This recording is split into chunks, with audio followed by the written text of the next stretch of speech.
Hello friends, आप सभी का अपने HDS ट्यूटोरियल पर स्वागत है। तो आज हम लोग इस वीडियो में जेक बोर्ड क्लास 10th का प्री बोर्ड एग्जामिनेशन 2023-24 का आंसर देखने वाले हैं। आप लोग कमेंट करके बताइएगा कि आप लोगों का कितना सही हुआ कितना गलत हुआ। सब्जेक्ट है विज्ञान साइंस, पूर्णांक 80, समय 3 घंटे का आप लोगों को दिया गया था। जिस प्रकार यहाँ पर क्वेश्चन पूछा गया है इसी प्रकार सेम टू सेम फॉर्मेट में सेम पैटर्न में आप लोगों को फाइनल बोर्ड एग्जाम में भी क्वेश्चन आएगा। सभी क्वेश्चन को याद कर लीजिएगा यहाँ पर जितना भी क्वेश्चन है, क्योंकि ये सब मोस्ट इंपॉर्टेंट क्वेश्चन है। यहाँ से भी आप लोगों का एग्जाम में क्वेश्चन रहेगा। तो चलिए बिना देर किए हम लोग वीडियो को शुरू करते हैं। यहाँ पर आप लोगों को मैं सब्जेक्टिव ऑब्जेक्टिव दोनों क्वेश्चन बताऊंगा। 2024 बोर्ड एग्जाम के लिए यहाँ पर जो भी क्वेश्चन है सभी बहुत ही ज़्यादा इंपॉर्टेंट है। अच्छी तरीके से सभी क्वेश्चन को आप लोग याद कर लीजिएगा ताकि आपका बोर्ड एग्जाम अच्छे से जाए। बोर्ड एग्जाम में अच्छा नंबर लाना बहुत जरूरी है, क्योंकि लाइफ टाइम आपको मैट्रिक का जो रिजल्ट है वो दिखाना पड़ेगा हर एक जगह। देखिए मल्टीपल चॉइस क्वेश्चन देखते हैं। सही विकल्प का चयन करें। पहला नंबर, किस दर्पण में वास्तविक फोकस होता है? पहला ऑप्शन है अवतल, दूसरा उत्तल, तीसरा समतल, चौथा इनमें कोई नहीं। तो इसका सही आंसर हो जाएगा ऑप्शन नंबर दूसरा, उत्तल दर्पण में वास्तविक फोकस होता है। फिर देखिए नेक्स्ट, सेकंड नंबर, मोटर वाहन के सामने कौन सा दर्पण लगा होता है? मोटर वाहन के सामने कौन सा दर्पण लगा हुआ रहता है पीछे देखने के लिए? पहला ऑप्शन है अवतल दर्पण, दूसरा उत्तल दर्पण, तीसरा समतल दर्पण, चौथा इनमें से कोई नहीं। तो इसका सही आंसर हो जाएगा ऑप्शन नंबर दूसरा, उत्तल दर्पण। ये बहुत ज़्यादा इंपॉर्टेंट क्वेश्चन है। और उत्तल दर्पण का उपयोग क्यों करते हैं साइड मिरर के तौर पर, ये भी क्वेश्चन इंपॉर्टेंट है, क्यों करते हैं? तो ये हम लोग इसी वीडियो में आपको बाद में देखने को मिलेगा। देखिए नेक्स्ट, तीसरा नंबर, यदि किसी लेंस की क्षमता -2D है, यानी कि -2 डायप्टर है, इसकी फोकस दूरी क्या होगी? पहला ऑप्शन है 50 सेंटीमीटर, दूसरा -100 सेंटीमीटर, तीसरा -50 सेंटीमीटर, चौथा 100 सेंटीमीटर। तो इसका सही आंसर हो जाएगा ऑप्शन नंबर तीसरा, -50 सेंटीमीटर। अब बढ़ते हैं नेक्स्ट अगले 4 नंबर की ओर। निम्न में से किस माध्यम का अपवर्तनांक अधिकतम है? सबसे अधिक अपवर्तनांक किसका होता है? पहला ऑप्शन है हवा, दूसरा जल, तीसरा शीशा, चौथा हीरा। तो इसका सही आंसर हो जाएगा ऑप्शन नंबर चौथा, हीरा का अपवर्तनांक सबसे अधिक है। बहुत ज़्यादा इंपॉर्टेंट क्वेश्चन आप लोग याद कर लीजिएगा। अब बढ़ते हैं नेक्स्ट 5 नंबर की ओर। जिप्सम द्वारा प्रकाश की कौन सी परिघटना घटती है? पहला ऑप्शन है परावर्तन, दूसरा अपवर्तन, तीसरा वर्ण विक्षेपण, चौथा इनमें से कोई नहीं। तो इसका सही आंसर हो जाएगा ऑप्शन नंबर तीसरा, वर्ण विक्षेपण, डिस्पर्सन परिघटना होता है प्रिज्म में। इसको आप लोग याद कर लीजिएगा। 6 नंबर का क्वेश्चन देखिए, इंद्रधनुष के निर्माण के लिए निम्न में प्रकाश की कौन सी घटना सही है? पहला ऑप्शन है प्रकीर्णन, दूसरा विवर्तन, तीसरा वर्ण विक्षेपण, चौथा ध्रुवीकरण। तो इसका सही आंसर हो जाएगा ऑप्शन नंबर तीसरा, वर्ण विक्षेपण के कारण इंद्रधनुष बनता है। अब बढ़ते हैं नेक्स्ट अगला 7 नंबर की ओर। मानव नेत्र की सामान्य दृष्टि के लिए दूर बिंदु कितनी दूरी पर होता है? पहला ऑप्शन है 25, पहला ऑप्शन है 25 सेंटीमीटर, दूसरा ऑप्शन है 25 मीटर, तीसरा ऑप्शन है 20 सेंटीमीटर, चौथा ऑप्शन है अनंत। तो यहाँ पर देखिए दूर बिंदु पूछा गया है, तो दूर बिंदु अनंत होता है। इसको आप लोग याद कर लीजिएगा। क्वेश्चन निकटतम का भी पूछा जा सकता है, तो निकटतम का 25 सेंटीमीटर बहुत ही ज़्यादा इंपॉर्टेंट क्वेश्चन है। न्यूनतम दूरी 25 सेंटीमीटर, और यहाँ पर पूछा गया है दूर बिंदु तो अनंत है। इसका आप लोग याद कर लीजिएगा। अब बढ़ते हैं नेक्स्ट अगला क्वेश्चन 8 नंबर। 8 नंबर का क्वेश्चन है, विद्युत आवेश का ऐसा ही मात्रक है। विद्युत आवेश का ऐसा ही मात्रक क्या है? वोल्ट, ओम, कूलम्ब, एम्पियर। तो इसका सही आंसर हो जाएगा ऑप्शन नंबर तीसरा, कूलम्ब इसका सही आंसर हो जाएगा। फिर देखिए नेक्स्ट अगला 9 नंबर, जूल प्रति कूलम्ब को क्या कहते हैं? जूल प्रति कूलम्ब को क्या कहते हैं? पहला ऑप्शन है वोल्ट, दूसरा वाट, तीसरा एम्पियर, चौथा इनमें कोई नहीं। तो इसका सही आंसर हो जाएगा ऑप्शन नंबर पहला, वोल्ट कहते हैं। इसका आप लोग याद कर लीजिएगा, इंपॉर्टेंट क्वेश्चन है। बढ़ते हैं नेक्स्ट हम लोग 10 नंबर की ओर। जब किसी चालक तार से विद्युत धारा प्रवाहित होती है तो गतिशील कण क्या होता है, कौन सा कण गतिशील रहता है बताना है। पहला ऑप्शन है परमाणु, दूसरा आयन, तीसरा प्रोटॉन, चौथा इलेक्ट्रॉन। तो इसका सही आंसर हो जाएगा ऑप्शन नंबर चौथा इलेक्ट्रॉन। फिर देखिए नेक्स्ट अगला 11 नंबर, एक यूनिट विद्युत ऊर्जा का मान है। एक यूनिट विद्युत ऊर्जा का मान क्या है। पहला ऑप्शन है 3.6 गुना 10 का घात 3 जूल, दूसरा ऑप्शन है 3.6 गुना 10 का घात 4 जूल, तीसरा ऑप्शन है 3.6 गुना 10 का घात 5 जूल और चौथा ऑप्शन है 3.6 गुना 10 का घात 6 जूल। तो इसका सही आंसर हो जाएगा ऑप्शन नंबर चौथा।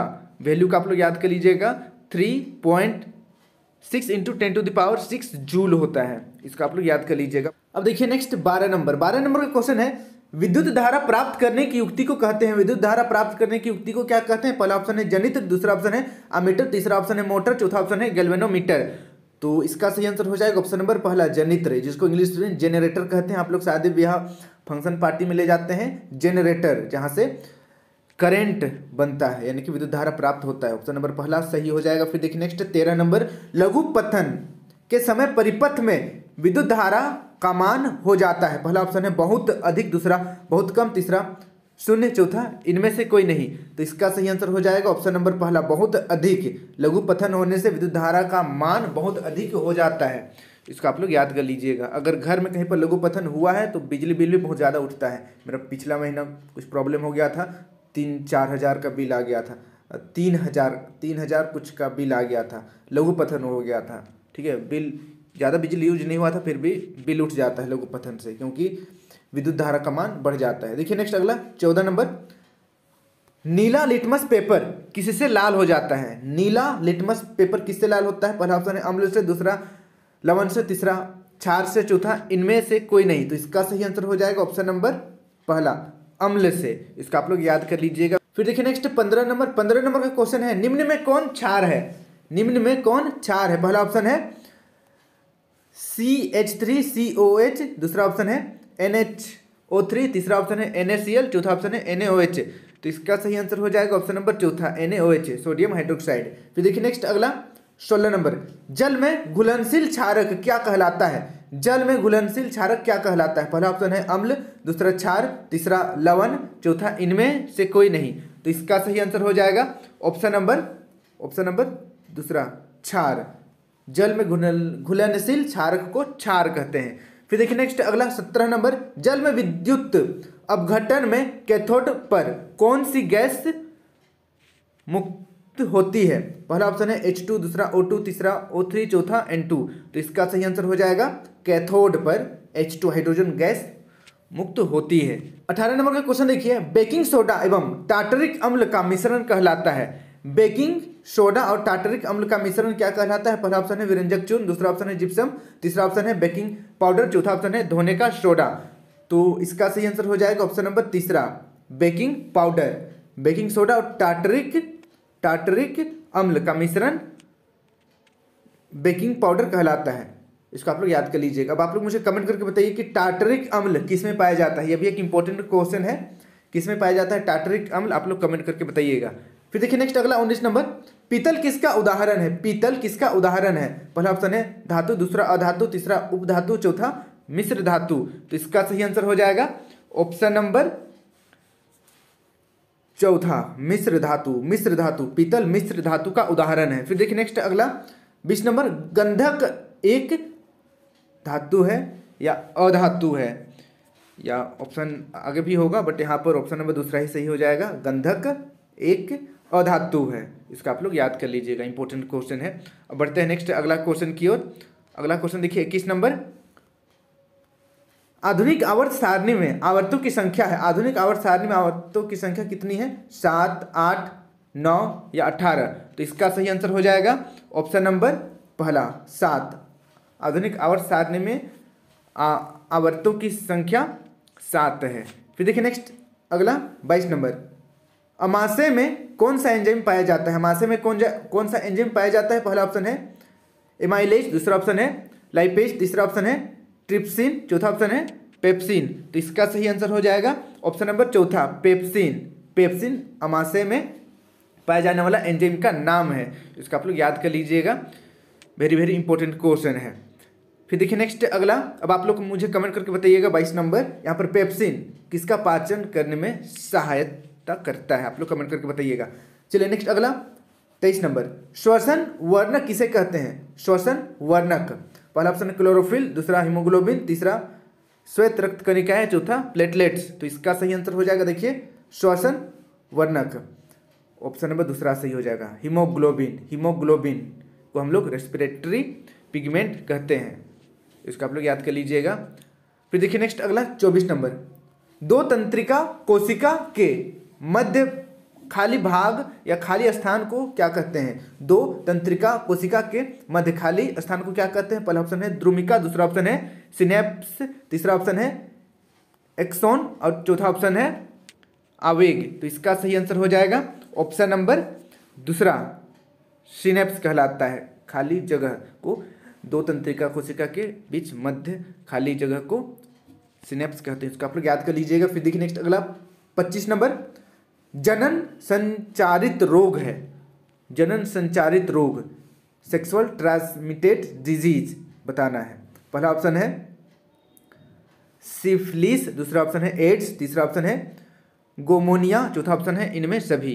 तो इसका सही आंसर हो जाएगा ऑप्शन नंबर चौथा, इनमें सभी सेक्सुअल ट्रांसमिटेड डिजीज है, इसको आप लोग याद कर लीजिएगा, इंपॉर्टेंट क्वेश्चन है। फिर देखिए नेक्स्ट अगला 26 नंबर, एक स्त्री में कौन से गुणसूत्र मिलते हैं? पहला ऑप्शन है XX, दूसरा ऑप्शन है XY, तीसरा ऑप्शन है XXX और चौथा ऑप्शन है XXY। तो इसका सही आंसर हो जाएगा ऑप्शन नंबर पहला, स्त्री में XX और पुरुष में क्या मिलता है आप लोग कमेंट करके बताइएगा, ठीक है। 26 नंबर आप लोग कमेंट कीजिएगा कि पुरुष में कौन सा गुणसूत्र पाया जाता है और स्त्री का XX है। फिर देखिए नेक्स्ट अगला 27 नंबर, चिपको आंदोलन कब प्रारंभ किया गया था? चिपको आंदोलन कब प्रारंभ किया गया था? पहला ऑप्शन है 1970, दूसरा 1972, तीसरा 1964 और चौथा 1962। तो इसका सही आंसर हो जाएगा ऑप्शन नंबर दूसरा, 1972 ईस्वी में चिपको आंदोलन का आरंभ हुआ था। फिर देखिए नेक्स्ट अगला 28 नंबर, किसी जीव की जीनी संरचना कहलाता है। कोई भी जीव का जीनी संरचना यानी कि जीन का संरचना को क्या कहते हैं? पहला ऑप्शन है फिनोटाइप, दूसरा जीनोटाइप, तीसरा अनुवांशिकता और चौथा विभिन्नता। तो इसका सही आंसर हो जाएगा जीनी संरचना जीनोटाइप कहलाता है, जीनोटाइप कहलाता है, इसका आप लोग याद कर लीजिएगा, इंपॉर्टेंट क्वेश्चन है। फिर देखिए नेक्स्ट अगला 29 नंबर, पवन चक्की में उपयोगी ऊर्जा प्राप्त करने के लिए पवन का न्यूनतम वेग होना चाहिए। न्यूनतम वेग कितना होना चाहिए? पहला ऑप्शन है 20 किलोमीटर प्रति आवर, दूसरा ऑप्शन है 15 किलोमीटर प्रति घंटा, तीसरा 10 किलोमीटर प्रति घंटा, चौथा इनमें से कोई नहीं। तो यहाँ पर न्यूनतम पूछा है, यानी कि कम से कम कितना स्पीड तो चलना ही चाहिए। तो ऑप्शन नंबर दूसरा सही हो जाएगा, 15 किलोमीटर प्रति घंटा स्पीड से होना ही चाहिए। फिर देखिए नेक्स्ट अगला 30 नंबर MCQ का लास्ट क्वेश्चन, जल विद्युत संयंत्र किस ऊर्जा को विद्युत ऊर्जा में रूपांतरित करता है? पहला ऑप्शन है तापीय ऊर्जा, दूसरा नाभिकीय ऊर्जा, तीसरा सौर ऊर्जा, चौथा स्थितिज ऊर्जा। तो इसका सही आंसर हो जाएगा ऑप्शन नंबर चौथा, स्थितिज ऊर्जा पोटेंशियल एनर्जी को विद्युत ऊर्जा में रूपांतरित करता है। तो इसका आप लोग अच्छी तरीके से याद कर लीजिएगा। आप लोग कमेंट करके बताइए कि इनमें से कितनों का आंसर आपने सही किया है और कितना आपसे गलत हुआ है। अगर गलत हुआ है तो सभी को आपको अच्छी तरीके से याद कर लेना है। अब बढ़ते हैं नेक्स्ट हम लोग अगला सब्जेक्टिव क्वेश्चन की ओर। सभी सब्जेक्टिव क्वेश्चन बहुत ही ज़्यादा इंपॉर्टेंट है, अच्छी तरीके से सभी सब्जेक्टिव क्वेश्चन को आप लोग याद कर लीजिएगा। देखिए यहाँ पर पहले 2 नंबरी देखेंगे, 8 क्वेश्चन में से कोई भी 6 प्रश्नों का उत्तर देना है। देखिए 31 नंबर, विद्युत धारा का SI मात्रक लिखे। किसी चालक में विद्युत धारा मापने के लिए किस उपकरण का उपयोग किया जाता है? तो चलिए इसका हम लोग आंसर देखते हैं। तो इसका उत्तर आपको इस प्रकार लिखना है। देखिए विद्युत धारा का SI मात्रक एम्पियर है, इसको आप लोग याद कर लीजिएगा। विद्युत धारा का SI मात्रक एम्पियर, ये MCQ क्वेश्चन में भी पूछा जा सकता है और सब्जेक्टिव क्वेश्चन में भी पूछा जा सकता है। अगर देखिए विद्युत धारा मापने के लिए एमीटर का प्रयोग किया जाता है, ये क्वेश्चन में MCQ में आ सकता है कि विद्युत धारा को किस यंत्र से मापते हैं, तो एमीटर से मापते हैं, इसको आप लोग याद कर लीजिएगा। तो चलिए इसको आप लोग याद कर लीजिए। बढ़ते हम लोग अगला क्वेश्चन की ओर। अगला क्वेश्चन है 32 नंबर, मोटर गाड़ियों में उत्तल दर्पण का उपयोग साइड मिरर के रूप में क्यों किया जाता है? तो चलिए इसका हम लोग आंसर देखते हैं। तो इसका उत्तर आपको इस प्रकार लिखना है, उत्तल दर्पण हमेशा किसी वस्तु का सीधा प्रतिबिंब बनाता है तथा इसका दृष्टि क्षेत्र विस्तृत होता है, बड़े एरिया को कवर करता है। अतः उत्तल दर्पण ड्राइवर को अपने पीछे के बहुत बड़े क्षेत्र को देखने में समर्थ बनाता है, इसलिए उत्तल दर्पण का उपयोग साइड मिरर के रूप में किया जाता है। तो इसको आप लोग याद कर लीजिएगा, बहुत ज़्यादा इंपॉर्टेंट क्वेश्चन है। मैंने आपसे कहा था पहले कि उत्तल दर्पण का उपयोग साइड मिरर के रूप में किया जाता है। क्यों, ये क्वेश्चन भी इंपॉर्टेंट है, और कौन सा दर्पण का उपयोग साइड मिरर के रूप में किया जाता है, ये क्वेश्चन भी इंपॉर्टेंट है। दोनों को आप लोग अच्छी तरीके से याद कर लीजिएगा। अगला देखिए नेक्स्ट 33 नंबर, निस्तापन क्या है, एक उदाहरण दे। निस्तापन क्या है, एक उदाहरण देना है। तो चलिए इसका हम लोग आंसर देखते हैं। तो इसका उत्तर आपको इस प्रकार लिखना है, कार्बोनेट अयस्क को सीमित वायु की उपस्थिति में अधिक ताप पर गर्म करने पर यह ऑक्साइड में बदल जाता है और वाष्पशील अशुद्धियाँ बाहर निकल जाती है। इस प्रक्रिया को निस्तापन कहते हैं। उदाहरण के लिए देखिए, जिंक कार्बोनेट, इसको हम लोग उष्मा देंगे, हिट करेंगे, यहाँ पर उष्मा लिखा हुआ है, उष्मा, तो यहाँ पर जिंक ऑक्साइड और CO2 बाहर निकल जाएगा। इसको आप लोग याद कर लीजिएगा, इंपॉर्टेंट क्वेश्चन है। अब बढ़ते हैं अगला क्वेश्चन की ओर। अब देखिए नेक्स्ट अगला 34 नंबर, कार्बन के दो गुणधर्म कौन से हैं जिनके कारण हमारे चारों ओर कार्बन यौगिकों की विशाल संख्या दिखाई देती है। तो इसको चलिए हम लोग इसका आंसर लिखते हैं। गुणधर्म बताना है, दो गुणधर्म जिसके कारण आसपास बहुत ज़्यादा कार्बन यौगिक दिखाई देता है। तो चलिए इसका हम लोग आंसर देखते हैं। तो इसका उत्तर आपको इस प्रकार लिखना है, कार्बन के दो गुणधर्म। पहला देखिए, कार्बन की संयोजकता 4 है, अतः यह अपने ही परमाणुओं के साथ एकल, द्वि, त्रिक सहसंयोजक आबंध के साथ जुड़ते हैं। फिर देखिए दूसरा गुणधर्म, एक कार्बन परमाणु अन्य कार्बन परमाणुओं के साथ आबंध बनाकर लंबी लंबी श्रृंखला बनाता है। इसे कार्बन यौगिक की संख्या बहुत विस्तृत हो जाती है, यहाँ पर हो जाती है, हो जाती है लिख दीजिएगा। चलिए अब बढ़ते हैं अगला क्वेश्चन की ओर। अगला नंबर का क्वेश्चन देखिए 35 नंबर, मानव में वृषण के क्या कार्य है। मानव में वृषण का क्या कार्य है बताना है, टेस्टिस का फंक्शन बताना है। तो चलिए इसका हम लोग आंसर देखते हैं। तो इसका उत्तर आपको इस प्रकार लिखना है, मानव में वृषण के कार्य निम्न है, शुक्राणु का निर्माण करना, शुक्राणु का निर्माण करना, यही शुक्राणु एग के साथ फर्टिलाइज करके निषेचन या निषेचित करके फिर एक नया मानव का निर्माण करता है। फिर देखिए नेक्स्ट अगला, टेस्टोस्टेरोन हार्मोन का स्राव करना। अब अगला क्वेश्चन देखिए 36 नंबर, वंशानुगत लक्षण से आप क्या समझते हैं। वंशानुगत लक्षण से आप क्या समझते हैं। तो चलिए इसका हम लोग आंसर देखते हैं। तो इसका उत्तर आपको इस प्रकार लिखना है, ऐसे लक्षण जो लैंगिक जनन के समय DNA में होने वाले परिवर्तनों से उत्पन्न होते हैं अनुवांशिक लक्षण कहलाते हैं। इसका आप लोग याद कर लीजिएगा, बहुत ही ज़्यादा इंपॉर्टेंट क्वेश्चन है। यहाँ DNA को आप इंग्लिश में भी लिख सकते हैं DNA। अब आप लोग कमेंट करके बताइएगा DNA का फुल फॉर्म क्या होता है।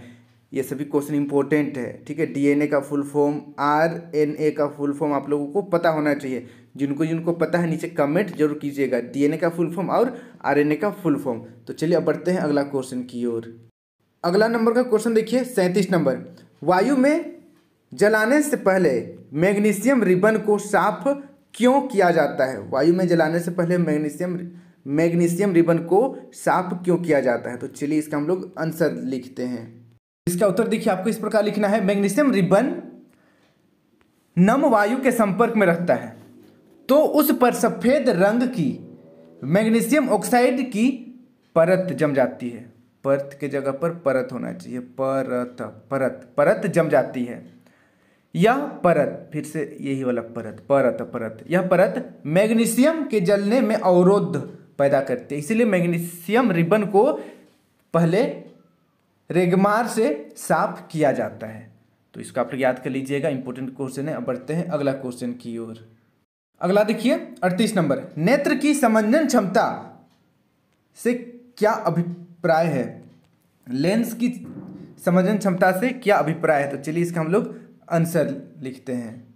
तो इसका आंसर आपको इस प्रकार लिखना है, अभिनेत्र लेंस की वह क्षमता जिसके कारण वह अपनी फोकस दूरी को समायोजित कर लेता है, समंजन क्षमता कहलाती है। इसको आप लोग याद कर लीजिएगा, इंपॉर्टेंट क्वेश्चन है। समंजन क्षमता इंपॉर्टेंट है। अब बढ़ते हैं अगला क्वेश्चन की ओर।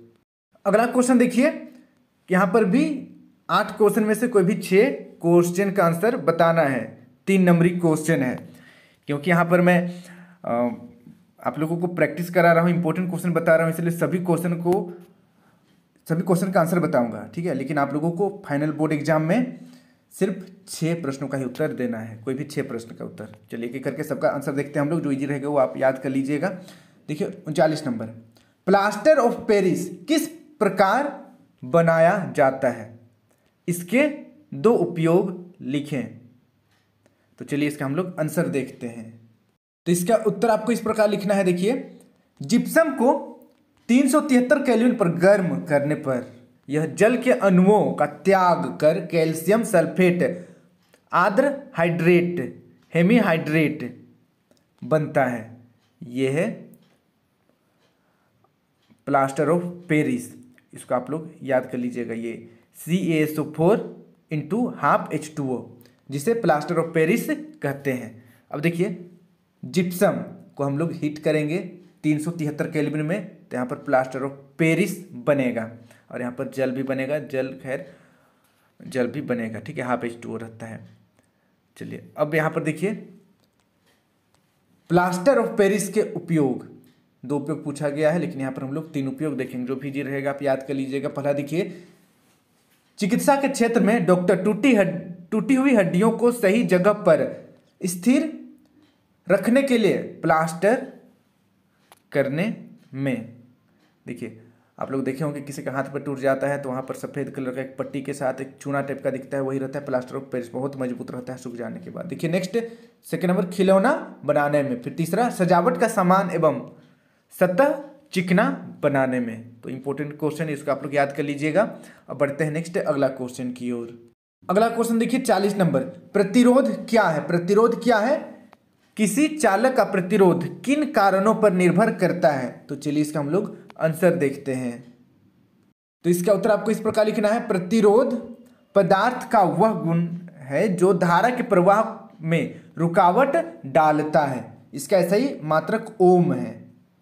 किसी चालक का प्रतिरोध निम्नलिखित बातों पर निर्भर करता है। जैसे पहला देखिए, चालक की लंबाई, इसके अनुप्रस्थ काट का क्षेत्रफल, दूसरा इसके पदार्थ की प्रकृति।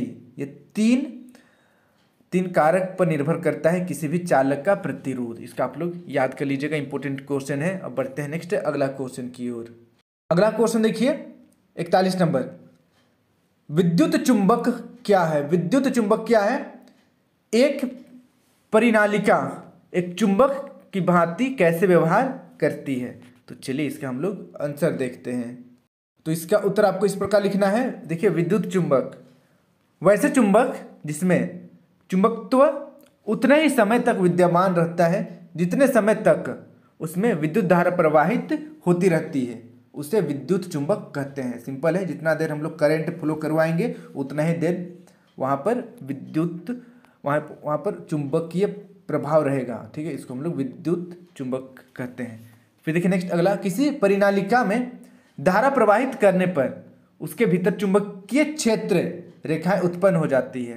परिनालिका द्वारा इस प्रकार उत्पन्न चुंबकीय क्षेत्र में दंड चुंबक के क्षेत्र के समान होता है। वास्तव में परिनालिका का एक सिरा उत्तर ध्रुव तथा दूसरा सिरा दक्षिण ध्रुव की भांति व्यवहार करता है। जिस छोर से धारा प्रवेश करती है वह दक्षिण ध्रुव तथा जिस छोर से धारा निकलती है वह उत्तरी ध्रुव बन जाता है। और यहाँ पर विद्युत चुंबक का डायग्राम बनाया हुआ है, इसको आप लोग प्रैक्टिस कर लीजिएगा, इंपॉर्टेंट क्वेश्चन है। अब बढ़ते हैं अगला क्वेश्चन की ओर। अगला क्वेश्चन देखिए 42 नंबर, उभयधर्मी ऑक्साइड क्या है? उभयधर्मी ऑक्साइड क्या है? किन्हीं 2 उभयधर्मी ऑक्साइडों के उदाहरण दें। तो चलिए इसके हम लोग आंसर देखते हैं। तो इसका उत्तर आपको इस प्रकार लिखना है, ऐसे धात्विक ऑक्साइड जिनकी प्रकृति अम्लीय तथा क्षारीय दोनों प्रकार की होती है। ऐसा धात्विक ऑक्साइड जो अम्ल और क्षार दोनों जैसा बिहेव करेगा या दोनों जैसा गुण रहेगा उसमें, उन्हें उभयधर्मी ऑक्साइड कहते हैं। जैसे Al2O3 तथा ZnO उभयधर्मी ऑक्साइड के उदाहरण हैं। ये भी इंपॉर्टेंट क्वेश्चन है, अच्छी तरीके से आप लोग याद कर लीजिएगा। अगला देखिए 43 नंबर का क्वेश्चन है, संकलन एवं प्रतिस्थापन अभिक्रिया से आप क्या समझते हैं, दोनों में प्रत्येक के एक एक उदाहरण दें। तो चलिए इसका हम लोग आंसर देखते हैं।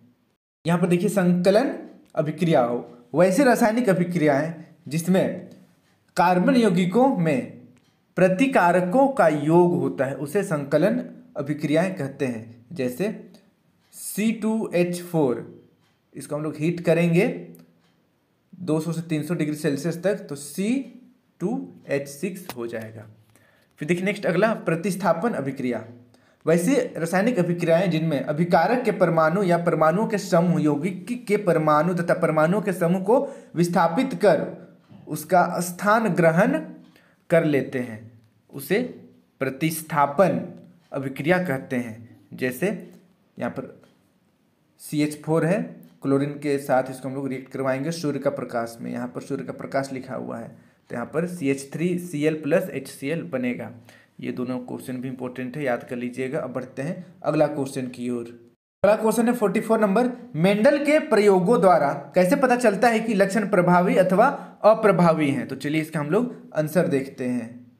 तो इसका उत्तर आपको इस प्रकार लिखना है, मेंडल के प्रयोगों से यह पता चलता है कि यदि दो परस्पर विरोधी लक्षणों वाले पौधों के बीच यदि कृत्रिम परागण कराया जाता है तो प्रथम पीढ़ी F1 पीढ़ी में केवल एक ही लक्षण प्रकट होते हैं, जबकि दूसरी लक्षण भी उन पौधों में सुरक्षित रहता है और अप्रभावी अवस्था में होता है। दूसरी पीढ़ी में उस लक्षण के प्रकट हो जाने से इस बात की पुष्टि होती है। उदाहरण के लिए देखिए, यहाँ पर लंबा लंबा पौधा है, यहाँ पर छोटा छोटा बौना पौधा है, दोनों को क्रॉस करवाएंगे तो F1 जनरेशन में capital T small t capital T small t capital T small t capital T small t मिलेगा। सभी लंबे पौधे यहाँ सकर लंबे पौधे के भीतर बौनेपन की लक्षण स्मॉल t अप्रभावी है। यहाँ पर जो स्मॉल t है ये है लेकिन छुपा हुआ है, ये अभी प्रभाव में नहीं है। तो जैसे यहाँ पर मैंने आंसर आप लोगों को दिखाया है, सेम टू सेम इसी प्रकार से आप लोगों को आंसर लिखना है। अब बढ़ते हैं नेक्स्ट अगला क्वेश्चन की ओर। अगला क्वेश्चन है 45 नंबर, ऊर्जा के आदर्श स्रोत में क्या गुण होते हैं। ऊर्जा के आदर्श स्रोत में क्या गुण होते हैं, तो चलिए इसका हम लोग आंसर देखते हैं। इसका उत्तर देखिए, एक आदर्श ऊर्जा स्रोत के गुण निम्नलिखित तो होते हैं। जैसे पहला नंबर देखिए, जो प्रति इकाई द्रव्यमान या मात्रा के अनुसार बड़ी मात्रा में काम करेगा, यानी कि अधिक मात्रा में ऊष्मा देगा। फिर देखिए नेक्स्ट अगला दूसरा, यह आसानी से प्राप्त हो सके। तीसरा, जिसका भंडारण और परिवहन सरल हो। चौथा, जो यथोचित किफ़ायती भी हो, ऐसा नहीं कि बहुत महंगा हो, किफ़ायती भी होना चाहिए। तो ये सब गुण है एक आदर्श ईंधन स्रोत में। इसका आप लोग याद कर लीजिएगा, इंपॉर्टेंट क्वेश्चन है और इजी भी है, याद हो जाएगा तुरंत। अब बढ़ते हैं अगला क्वेश्चन की ओर। अगला क्वेश्चन है 46 नंबर। 46 नंबर का क्वेश्चन है, विरंजक चूर्ण पीने वाले जल के स्रोतों में क्यों डाला जाता है। पीने वाला जल में कुआं हो गया या कुछ ऐसा जल स्रोत जहाँ से पानी पीते हैं वहाँ पर विरंजक चूर्ण को डाल देते हैं, क्यों डाला जाता है।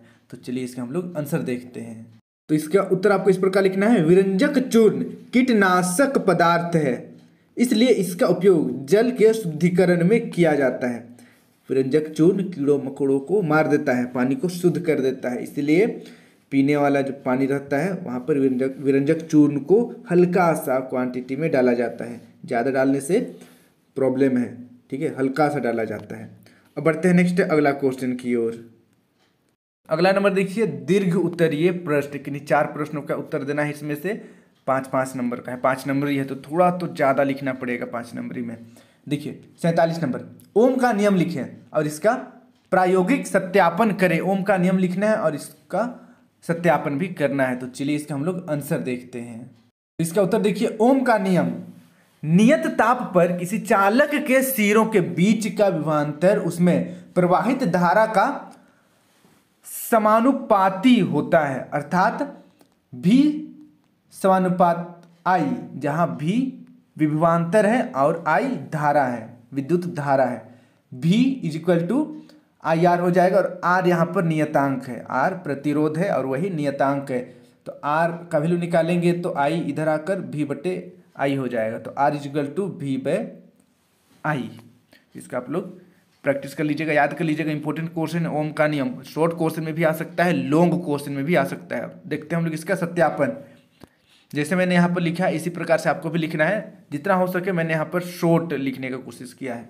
सत्यापन देखिए, सर्वप्रथम परिपथ में बैटरी परिवर्तनशील प्रतिरोध HR और अमीटर को श्रेणी क्रम में जोड़ा जाता है तथा वोल्टमीटर को समांतर क्रम में जोड़ा जाता है। जब कुंजी K पर डाक लगाते हैं, यानी कि कुंजी को ऑन करते हैं, तो परिपथ में विद्युत धारा प्रवाहित होने लगती है। इस प्रकार प्रवाहित धारा I को अमीटर पर एवं विभवांतर V को वोल्टमीटर पर पढ़ लिया जाता है और V बाय I का मान ज्ञात कर लिया जाता है। अब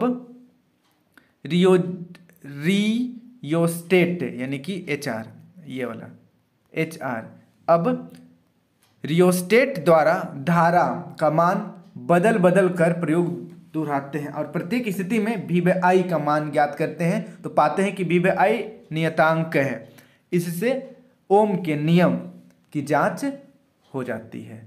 तो इसका आप लोग याद कर लीजिएगा, इंपॉर्टेंट क्वेश्चन है। और ये वाला जो डायग्राम है इसको सेम टू सेम आपको बना लेना है, जैसे यहाँ पर बना हुआ है, जो जो लिखा हुआ है सब कुछ आपको लिखना पड़ेगा। देखिए यहाँ पर इसको भी लिखना पड़ेगा, ओम के नियम के सत्यापन के लिए विद्युत परिपथ है। अब देखिए, प्रयोग से प्राप्त आंकड़ों के आधार पर जब x अक्ष पर V एवं y अक्ष पर I लेकर ग्राफ खींचते हैं तो सरल रेखा प्राप्त होती है। इससे भी ओम के नियम की जांच हो जाती है। तो इसका आप लोग याद कर लीजिएगा। और ये जो डायग्राम है, ये जो यहाँ पर ग्राफ है, इसको भी आप लोग ड्रॉ कर लीजिएगा। बढ़ते हैं अगला क्वेश्चन की ओर। अगला क्वेश्चन देखिए 48 नंबर। 48 नंबर का क्वेश्चन है, विद्युत धारा का चुंबकीय प्रभाव दिखाने के लिए एक प्रयोग का वर्णन करें। तो चलिए इसको हम लोग सोल्व करते हैं, इसका आंसर लिखते हैं। तो चलिए इसका हम लोग आंसर देखते हैं। ओसर्टेट ने प्रयोग द्वारा यह पता लगाया कि जब किसी चालक से विद्युत धारा प्रवाहित की जाती है तो उसके चारों ओर चुंबकीय क्षेत्र उत्पन्न हो जाता है। माना AB एक तार है जिसके निकट नीचे चुंबकीय सुई NS है। तार से होकर जब विद्युत धारा नहीं बहती है तो सुई में विक्षेप नहीं होता। जब तार से विद्युत धारा प्रवाहित की जाती है तो चुंबकीय सुई विक्षेपित हो जाती है। धारा की दिशा बदलने पर विक्षेप की दिशा बदल जाती है। ये वाला जो डायग्राम है इसको आप लोग ड्रॉ कर लीजिएगा, ये क्वेश्चन भी इम्पोर्टेंट है।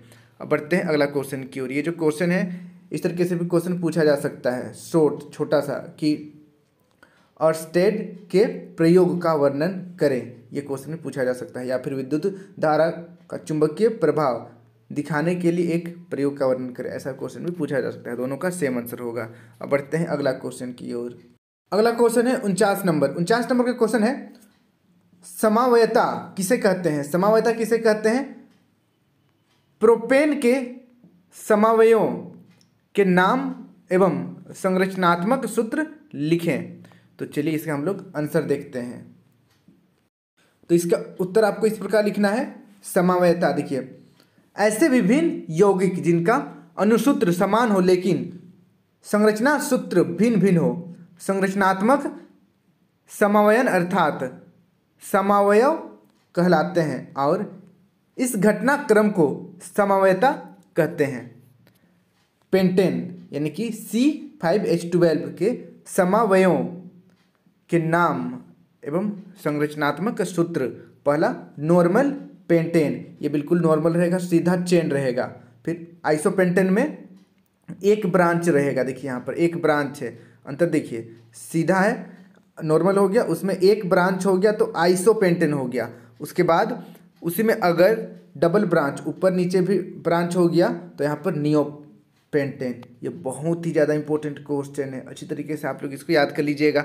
यहाँ पर बस कार्बन का जो पोजीशन है, स्ट्रक्चर है, वो अलग है। नॉर्मल में पूरा सीधा, आइसो में सीधा, फिर यहाँ पर इस तरीके से, फिर नियो में सीधा के बाद ऊपर भी और नीचे भी कार्बन चेन रहेगा। बस सिंपल, इसको आप लोग याद कर लीजिएगा। और यहाँ पर जो हाइड्रोजन है ये तो रहेगा ही, जितना यहाँ पर जो बॉन्ड है उसको कंप्लीट करना है, सभी जगह सिंगल बॉन्ड रहेगा। अब बढ़ते हैं अगला क्वेश्चन की ओर। अगला क्वेश्चन है 50 नंबर, गुर्दे में मूत्र निर्माण की प्रक्रम का सचित्र वर्णन करें। तो चलिए इसका हम लोग आंसर देखते हैं। यही क्वेश्चन दूसरे तरीके से पूछा जा सकता है कि गुर्दे में मूत्र निर्माण के प्रक्रम को समझाएं, या इसी को और अलग तरीके से वृकाणु यानी कि नेफ्रॉन की रचना तथा क्रियाविधि का वर्णन करें। सेम क्वेश्चन का आंसर देना है, ठीक है। क्वेश्चन थोड़ा सा अलग अलग है लेकिन आंसर सेम रहेगा। इसका उत्तर देखिए, वृकाणु की रचना। वृकाणु या नेफ्रॉन उत्सर्जन तंत्र की रचनात्मक और क्रियात्मक इकाई है, इसके प्रमुख भाग हैं। यहाँ पर जो भाग है उसको आप याद कर सकते हैं, चाहते हैं तो, पूरा ना भी हो तो कम से कम एक दो तीन छोटा छोटा है, आप लोग याद कर लीजिएगा, चौथा भी छोटा सा ही है। पहला देखिए, पहला भाग बोमेन संपुट, वृकाणु का अग्रभाग जो प्याले जैसा होता है। दूसरा केशिका गुच्छ, वृक्क धमनी तथा वृक्क शिरा के बार बार विभाजित होने से बना रक्त कोशिकाओं का गुच्छा। फिर देखिए नेक्स्ट, तीसरा वृक्क शिरा, वृक्क में अशुद्ध रक्त लाने वाली रक्तवाहिनी। फिर देखिए नेक्स्ट, चौथा वृक्क धमनी, बोमेन संपुट से शुद्ध रक्त ले जाने वाली रक्त वाहिनी। फिर यहाँ पर देखिए वृकाणु का नलिकाकार भाग, हेनेल्स लूप के आगे वृकाणु का अंतिम छोर कुंडलित होकर इस भाग की रचना करता है। इसकी सतह पर रक्त कोशिकाओं का जाल बिछा होता है। फिर देखिए संग्राहक नलिका, नेफ्रॉन का अंतिम छोर एक नलिका से मिलता है जो मूत्राशय तक जाती है। और यहाँ पर पूरा का पूरा वृकाणु की संरचना है, इसको आप लोग अच्छी तरीके से प्रैक्टिस कर लीजिएगा। इसका जो नाम है इसको भी आप लोग याद कर लीजिएगा, ताकि डायग्राम बनाने के बाद नाम आप लिख पाएँ। ये इंपॉर्टेंट क्वेश्चन है, डायग्राम सब याद कर लीजिएगा। देखिए नेक्स्ट, वृकाणु की क्रियाविधि। बोमेन संपुट के केशिक गुच्छ में उच्च रक्तचाप के कारण उत्सर्जी पदार्थ छनकर रक्त से बाहर आ जाते हैं। ये पदार्थ जल के साथ संग्राहक नलिका में जाते हैं और मूत्राशय में पहुंच जाते हैं। फिर देखिए दूसरा, कोशिका गुच्छ के उच्च रक्तचाप के कारण कुछ महत्वपूर्ण पदार्थ जैसे ग्लूकोज, अमीनो अम्ल आदि भी छन जाते हैं, जिन्हें हेनेल्स लूप और नलिकाकार भाग में फिर से सोख लिया जाता है। इसे पुनरावशोषण कहते हैं। तो इसको आप लोग याद कर लीजिएगा, थोड़ा लंबा जरूर है लेकिन 5 नंबर का है, इसको भी आप लोग ध्यान रखिए। 5 नंबर का, थोड़ा ज़्यादा तो लिखना पड़ेगा, याद तो करना पड़ेगा, समझ समझ कर याद कीजिएगा, हो जाएगा। डायग्राम को 3-4 बार प्रैक्टिस कर लीजिएगा। बढ़ते हम लोग अगला क्वेश्चन की ओर।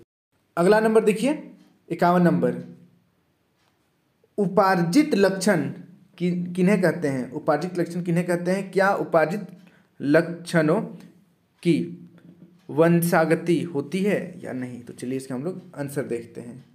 तो इसका उत्तर आपको इस प्रकार लिखना है, ऐसे लक्षणों को जो किसी जीव को उसके माता पिता से अनुवांशिकता द्वारा नहीं मिलते, लेकिन वह जीव उन्हें स्वयं ही प्रकृति द्वारा प्राप्त करता है, उपार्जित लक्षण कहते हैं।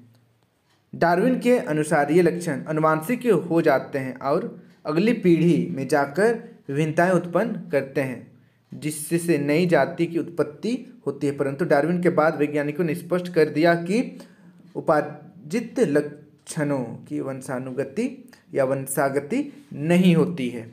इसका आप लोग याद कर लीजिएगा। अब देखते हैं नेक्स्ट 52 नंबर। 52 नंबर का क्वेश्चन है मिशेल क्या है। मिशेल क्या है? साबुन की सफाई प्रक्रिया की क्रियाविधि समझाइए। मिशेल क्या है? साबुन की सफाई प्रक्रिया की क्रियाविधि समझाना है। ये क्वेश्चन भी इंपॉर्टेंट है, तो चलिए इसका हम लोग आंसर देखते हैं। तो इसका आंसर आपको इस प्रकार लिखना है, साबुन को जल में घोलने पर साबुन के कण परस्पर एकत्रित होकर गुच्छों का रूप धारण कर लेते हैं, जिसमें लंबी कार्य म्यूखला वाला भाग आंतरिक हिस्से में होता है और आयनिक भाग सतह पर होता है।